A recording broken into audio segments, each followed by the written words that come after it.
Hello everyone, welcome here. In this lecture, you will be known about what are the joins and how many are available in our SQL concept. Very simple.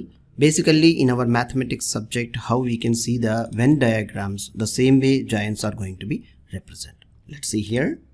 See, the join is showing like four types of joins. Majorly, I am presenting over here. So the join, first one is inner join. So the left table and right table, we have to focus mainly the two tables if we are making a join. Yes, joins are possible. More than two also, it is possible to join. How we are going to be making two tables join? Same will be applicable for more than two. Alright, so left table and right table for inner join concept is representing two table common data only we will get in output, that result set. This is the inner join.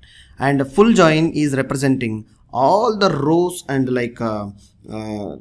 data from the two tables, like left table and right table, all the data will be presented in the output. If you need, according to your business logic and business requirement to fetch the data, you need to apply the join statements. And left join, yes, left table is representing or like a whole data from the left table, and which is a matching records from the right table you will get in output result set.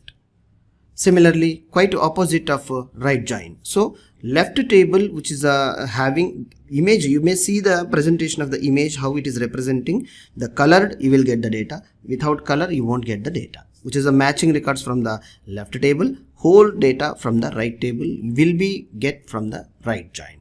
See, these steps by writing one by one, we will see in the output. With the joining of two tables, we will see the more data in our like a real world query examples.